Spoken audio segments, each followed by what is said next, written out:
Welcome to Market Monday from the investment team in the trust department at the First National Bank. Today we're going to review the Federal Open Market Committee's latest meeting, the 25 basis point rate cut, and everything that's come in the interim since then in terms of economic reports, which actually are at odds with their policy action at that meeting.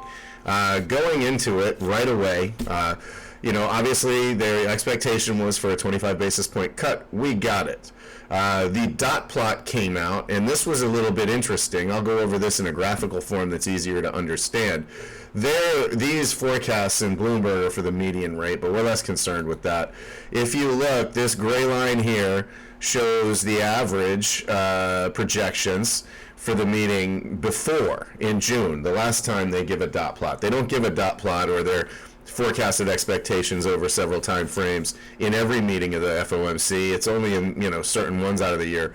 So coming in, this line here, the orange line is the current expectation. So you can see the curve bubbles down in their expectations between now and basically 2027, 2028. In the foreseeable future. So the Fed seems to think it's doing a great job, and it seems to think it's on the right path, at least, with lowering interest rates. It thinks that lower interest rates are going to be consistent with, stable economic growth. We kind of beg to differ based on the data that's coming in, which indicates the economy is roaring along and inflation is stubbornly high and potentially going to go out of control if they continue cutting, which is the widespread expectation. However, here we go. Here's the labor market. The survey was for on initial claims on the 18th. The following day was for 240,000 jobs lost. There were only 231, and the prior reading was 263. So as you're looking here, these initial claims falling suggest the labor market's actually getting healthier. Not in a huge way, but it is a whisper indication in that direction. The leading indicators on economic growth came down more than expected. We had information about outlook, which was basically, I'm going to call this in line, information about the real estate market, which shows new home sales just a week later than that. The rate cut policy action, a little bit more robust than expected. That could be explained pretty easily, where there was an immediate snap effect on mortgage rates. And that begs the interesting question. So what is a rate cutting cycle likely to do for people that are out there looking for mortgage rates? And in the short run, it's going to knock down in various interest rates, primarily, variable rate mortgages that are tethered to the shorter portion of the yield curve for the reference rate. When you get into 30-year fixed rate mortgages, that's going to move much more in line with the 10-year paper. And the problem with that is the 10-year paper is gauged to inflation expectations. Inflation's running hot already, and if the Fed continues a cutting cycle, those expectations are going to go up even further. So it could, in fact, have the chilling effect on the mortgage rates of driving them up instead of down for the traditional 30-year mortgage home buyer. That encourages people to take out risky short-term variable rate loans, and that could be very unfavorable if they're making policy errors that are going to lead to persistent inflationary conditions, because someone that gets that variable rate mortgage is likely to see their refinancing trigger point come in a higher interest rate environment than where they took the loan out, and therefore have a bigger monthly outlay. These are the sorts of problems that were very contributory to the crisis at the early 2000s, 2007, 2008, but it was really going on for a few years before that, where as interest rates are rising, people's mortgages are getting reset higher and higher, and that has a significant impact on the real estate market.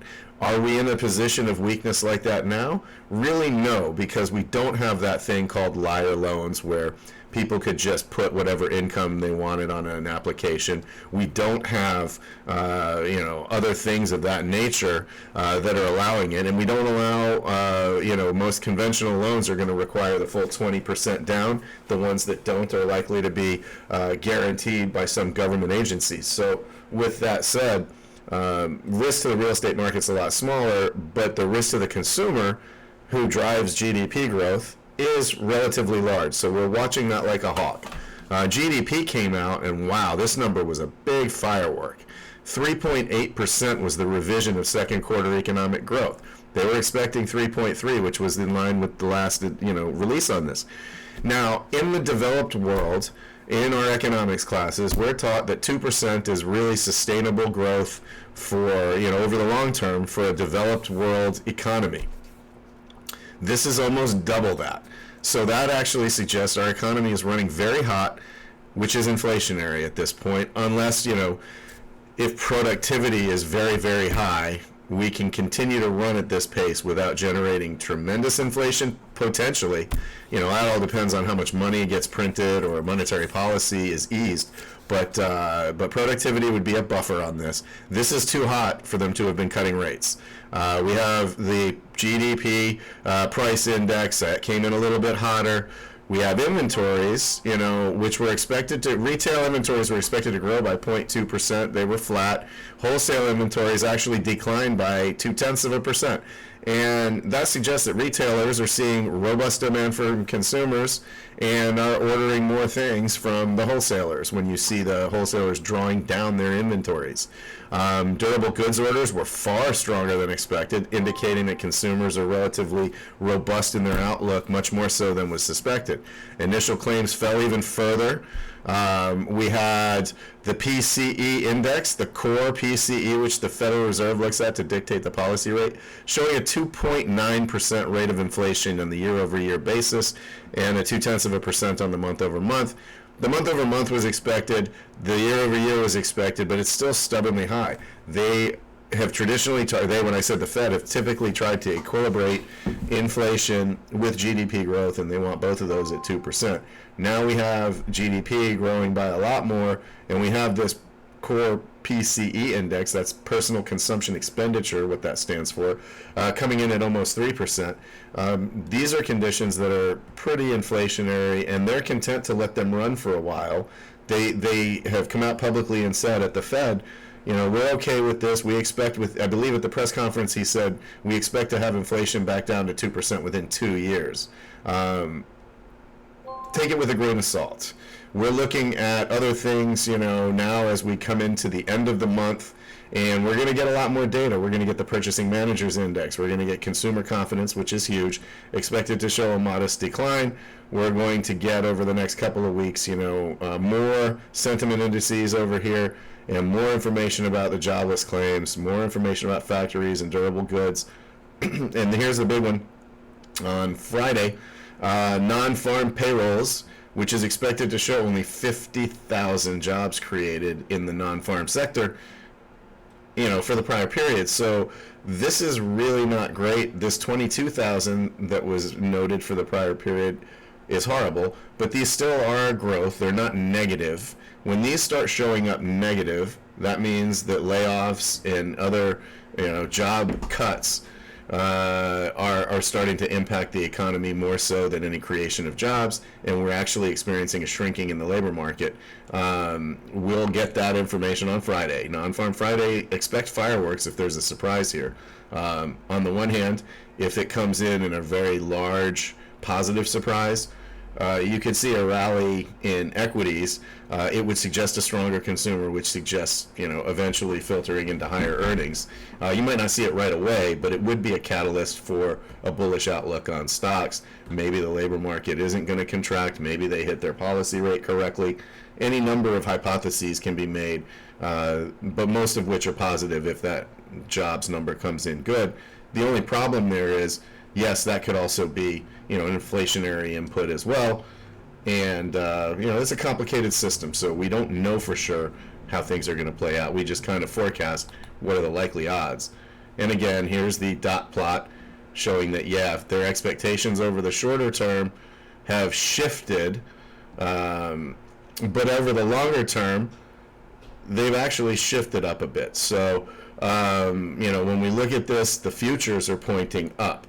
What does that mean? So the orange line I talked about earlier is the average of the Fed governors in their forecast. The gray line was the one in the prior meeting, so you can see how that worked out. But it's also shifted up at the longer term end of the curve. So they're actually foreseeing a higher interest rate environment. By definition, it means they foresee a higher level of inflation as a persistent systemic effect going forward. Going into the S&P 500, we have been kissing new highs very recently, and the market appears to be continuing an uptrend, although that is looking like it may be getting a little bit flatter in its look. Certainly the average true range, which is the difference between highs and lows of each day, that's been coming down, and that's a signal that volatility is declining a bit. It's a little at odds with what the VIX index is, the protection that people are buying in the options market, which shows a little uptick in activity. And, you know, that's not a high number, 15.99, particularly in light of recent years, but it's still worth noting that it is turning up. And whenever VIX turns up, you know, there's a potential for one of these explosive moves higher. That typically precedes volatility events in the market. And we are in that fun September-October period where market events, you know, could be more likely than others. At least they have on a historical probability-weighted basis. Going into the yield curve, we can see something really interesting. So the Fed presumably sets the short-term interest rate and expects longer-term rates to adjust to it accordingly, coming down. It's trying to manage the interest rates. And the day of the meeting, or the day after the meeting, this gold line here was the yield curve. And you'll notice that since then, rates have actually gone up over the majority of the curve, even though they're down from where they were at the beginning of the year. This here shows that yields have actually popped higher despite the rate cut across most of the curve, including the short term, the month, 2 months, 3 months, you know, etc. That bears watching because the bond market investors, particularly in treasuries, are very sharp. They're among the most sophisticated participants in the markets, and they're large too. So this is actually votes with a lot of money that says, you know, hey, inflation is a concern over this period.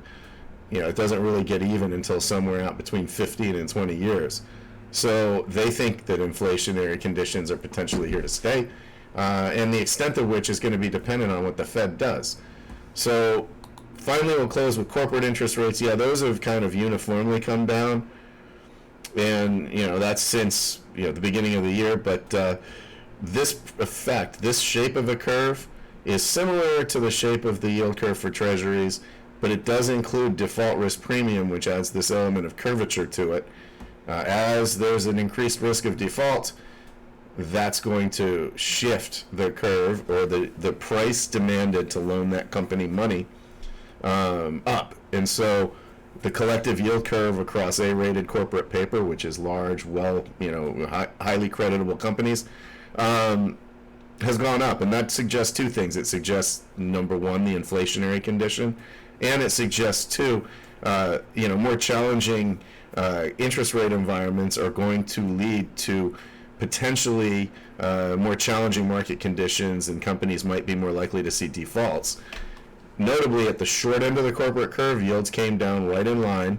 Anything within a year, actually, 2 years, has come down commensurately, and that's because as you lower the cost of capital, you know, yields being the price of money, it becomes easier for companies to operate profitably, and they can borrow money at a certain rate, achieve greater profits, you know, proportionally to the cost of capital for the same project. So it encourages business activity in that respect as well, and we're seeing that effect on the short end of the curve. But coming back to it, you know, do we know what's going to happen? Of course not. Nobody does. Anybody that tells you they do is probably at least being disingenuous. But with that said, a good long-term investment plan is going to be the difference between, you know, the achieving of your financial goals or the lack of achievement of your financial goals. It's not participating in the latest rally. It's not buying the coolest stock. It's not, you know, selling before the drops. It's being disciplined, sticking to your plan that's designed to get you to your financial goals. And it's certainly not about just chasing market returns. If you found this video useful, hopefully you have. If you have questions, we love to talk about this stuff. Feel free to reach out to us here at the First National Bank. Thanks and have a great day.